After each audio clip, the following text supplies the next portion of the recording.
Hello बच्चों, आज मैं यहाँ आपको सिखाने वाली हूँ क्वेश्चन 11 क्लास 10th का मैथ्स का, जो कि एक्सरसाइज 5.3 का है। सबसे पहले क्वेश्चन रीड करेंगे।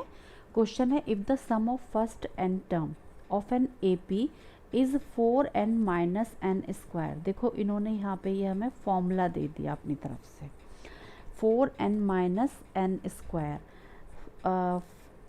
ये n टर्म के लिए है, तो हमें फॉर्मूला मिल गया Sn is equals to 4n minus n square. ठीक है, ये हमें क्वेश्चन के अकॉर्डिंग मिला है, हमने ये लर्न नहीं किया, क्वेश्चन में दिया है ये अकॉर्डिंग टू क्वेश्चन। ओके, अब हमसे पूछा है what is the first term. सबसे पहले हमसे इन्होंने फर्स्ट टर्म पूछी, यानी कि हमसे S1 पूछा है। What is the sum of first two term. Sum of first two term क्या पूछा है, तो यहाँ पे हमसे S2 पूछा है, S2 पूछा है। What is the second term, दूसरे नंबर की टर्म क्या है, यानी कि पहली और दूसरी सेकंड नंबर की टर्म हमसे पूछी है यहाँ पे। And similarly find the third 10th and nth term. ठीक है, ये हमसे क्वेश्चन में इन्होंने आगे 3rd 10th और n नंबर की टर्म पूछी है। तो देखो, यहाँ पे हमें फॉर्मूला दे दिया, तो अगर मैं n की वैल्यू 1 ले लेती हूँ, क्योंकि उसने पूछा है ना कि what is the first term, तो फर्स्ट टर्म यानी कि अगर मुझे S1 फाइंड आउट करनी है तो n की वैल्यू 1 लेंगे, तो 4 इंटू 1 माइनस 1 का square is equals to 4 minus 1 is equals to 3। तो S1 की वैल्यू मेरे पास यहाँ पे 3 आ जाती है, तो ये है हमारी फर्स्ट टर्म। ठीक है, अब हम बात करते हैं हमारी दूसरी डिमांड की तरफ, जो कि क्वेश्चन में फर्स्ट टर्म हमारी हो गई है sum of first two term. तो sum of first two term क्या होगा, S2 sum of first two terms, जो कि होगा S2। तो देखो, इस फॉर्मूले में वैल्यू पुट रख करेंगे 4n माइनस एन स्क्वायर। यहाँ पे n की वैल्यू हमारे पास 2 है, तो हम यहाँ पे फॉर्मूले में ये वैल्यू अप्लाई करेंगे, तो 4 इंटू 2 माइनस 2 का स्क्वायर, तो यहाँ आएगा 8 माइनस 4 इज इक्वल टू 4। तो हमारी जो सेकंड नंबर की टर्म है वो 4 है, ये हमारी सेकंड टर्म है।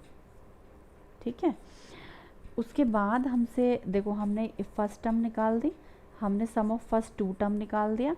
व्हाट इज़ सेकंड टर्म, तो देखो सेकंड नंबर की टर्म क्या है। अगर मान लो मेरे पास ये फर्स्ट टर्म है, ये सेकंड टर्म है, थर्ड है, फोर्थ है, अगर इन दोनों के सम में से मैं इसके सम को इसको माइनस कर देती हूँ, तो मेरे पास ये वाली टर्म आ जाएगी। यानी कि अगर मैं S2 में से S1 को माइनस कर दूंगी तो मेरे पास सेकंड नंबर की टर्म आ जाएगी।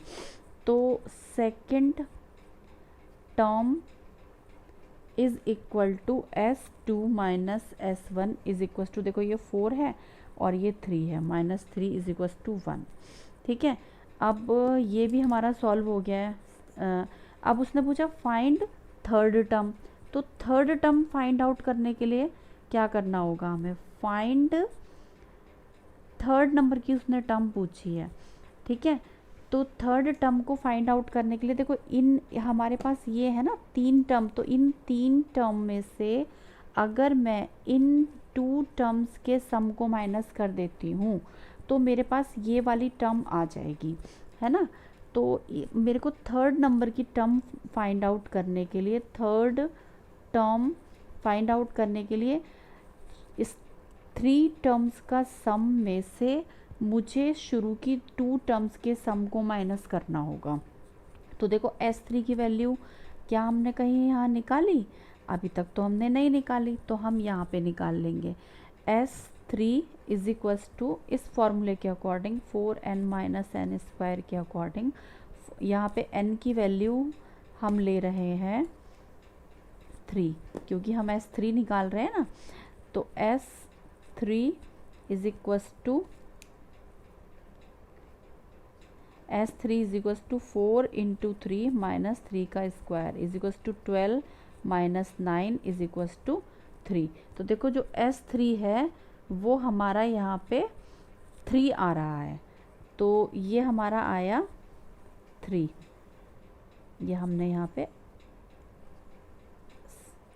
क्वेश्चन में पुट करने के लिए वैल्यू को निकाला था। ओके, तो ये 3 माइनस 4, S2 हमने निकाल रखा है। देखो S2 ये S1 है और ये हमारा S2 हमने यहाँ पे 4 निकाला था, तो -4 इज इक्वल्स टू -1 आ जाएगी। तो हमारी जो थर्ड नंबर की टर्म है वो -1 आ गई है, ये भी हमने निकाल ली है। अब उसके बाद हमसे क्वेश्चन में पूछा गया है 10th नंबर की टर्म को कैसे निकालें। तो देखो 10th नंबर की टर्म को निकालने के लिए हमें क्या करना होगा, 10th नंबर की टर्म को निकालने के लिए हमें इसी वे में, जैसे कि ये हमने कई सारी टर्म रखी थी, तो हम जो 10 नंबर का सम है, यानी कि 10th टर्म के लिए हमें सम ऑफ 10 टर्म में से हमें सम ऑफ 9 टर्म्स को माइनस करना पड़ेगा।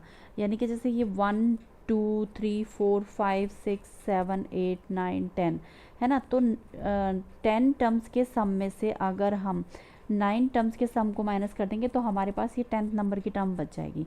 तो S10 की वैल्यू हमें चाहिए और हमें S9 की वैल्यू चाहिए इसमें रखने के लिए, तो हम सेम फिर से यही फॉर्मूला अप्लाई करेंगे। n की वैल्यू हमारे पास 9 है और फॉर्मूला हम यही अप्लाई कर रहे हैं, तो S9 is equal to 4 into 9 minus 9 का स्क्वायर, 4 9 जा 36 माइनस 81, तो ये हमारा आएगा -45। ये देखो इसमें से माइनस कर देंगे, तो ये हमारी 9th नंबर की टर्म आ गई।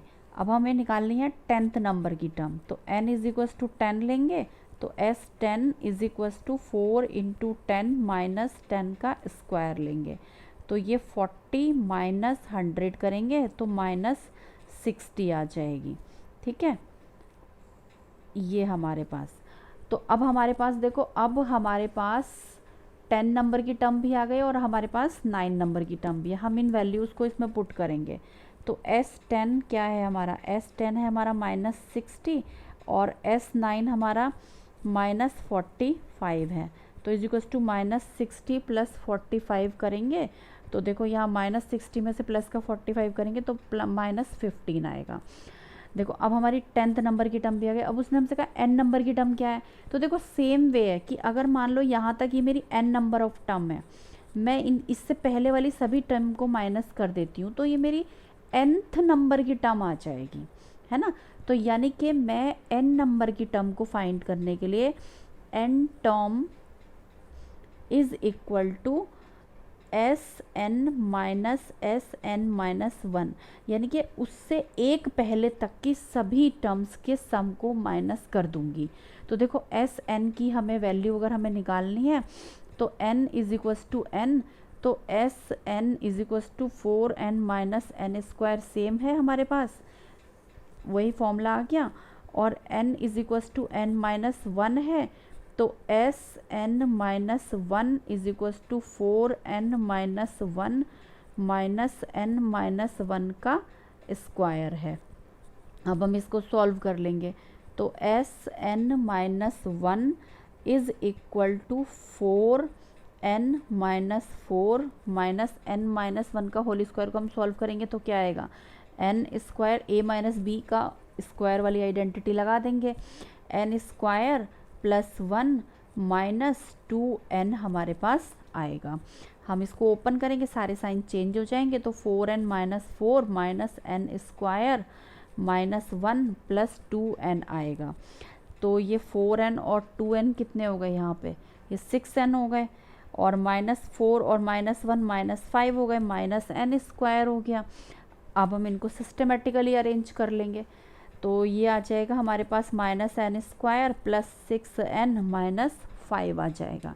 तो ये हमारे पास n-1 नंबर की टर्म आ गई। अब हम इनमें वैल्यूज़ को पुट कर देंगे, तो nth नंबर की term is equals to 4n minus n square minus n square plus 6n minus 5।